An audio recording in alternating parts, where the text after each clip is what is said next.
Sir, if you can just say your name and count to 5, they can do a quick audio check. Richard Worley, 1, 2, 3, 4, 5. Did I get my name right? Maybe. All right, thumbs up, camera. All right, sir, you good to go? Right. Good afternoon. Here with me today is Deputy Commissioner Brian Nadeau, Colonel Ryan Lee, Colonel John Herzog, Chief Olufemi Akani, and Lead Monitor Ken Thompson of the consent decree. This morning, just after 10:30 a.m., officers received a call to the 1100 block of Park Avenue for an individual armed with a knife attempting to harm people. Upon officers' arrival, they saw an individual in the hallway on one of the floors. Officer exited the elevator, sees the individual in the hallway with a knife, screaming. The individual retreated into an apartment. The officer made his way down the hallway, waiting for backup. He could hear the individual inside the apartment. Once backup arrived, they tried to get the individual to come out of the apartment. He did. When he came out, multiple officers were trying to de-escalate, trying to get him to drop the knives multiple times. He refused. He came towards the officers. They deployed their taser, which had no effect. One officer did discharge his weapon, striking the victim 2 times, we believe in the lower leg. The individual still did not drop his knife. Officers were not able to get the knife once he fell to the ground.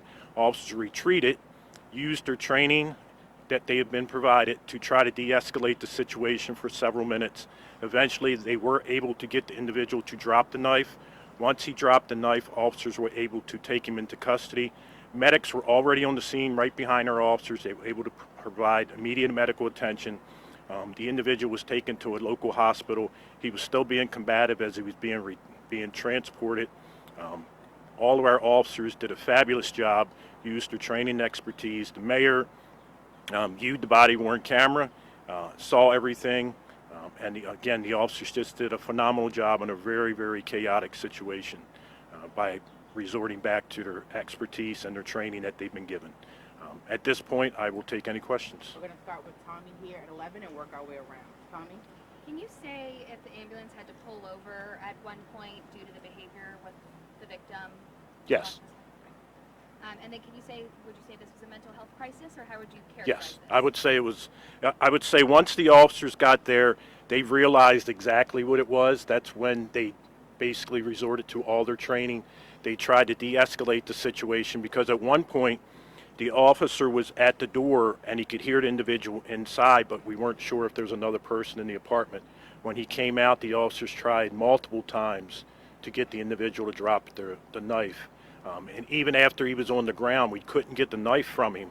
So we retreated, gave time. You could hear the officers say we had plenty of time, and they continued to negotiate with the individual and did a fabulous job, got him to drop the knife. As soon as they did that, we took him into custody. Medics gave attention, and he was transported to the hospital. Were people on any sort of lockdown inside the apartment complex, and what's the situation right now? Situation now is the only floor that is part of the crime scene is the one that had occurred. While the officer was waiting for backup and watching the door, one individual did open an apartment door, and the officer told him to get back into the apartment, which they did, and no one else was hurt. Channel 2? Has Baltimore Police ever responded to an incident at this particular location, specifically regarding this individual before? I'm not aware of that right now.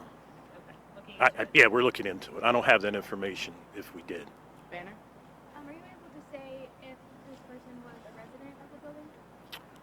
I don't know. I know he had access. The individual had access to the apartment because they had retreated into one of the apartments and locked the door.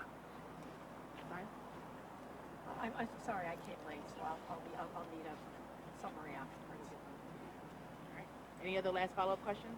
Can you say if was anyone else involved, or just the individual that opened their door and retreated? From what we can, it's still an active investigation. From what we can tell, the only individual that was involved was the person who was taken into custody and transported.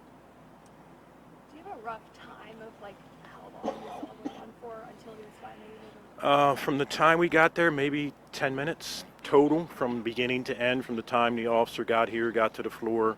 But when you're an officer in that scene, it seems like forever before the incident, and you get back up. And but the men and women did a fabulous job. It was a high floor, so they had to get up multiple floors to get to him. One Thank you. more. Just, it's MLK Day. It's a special day.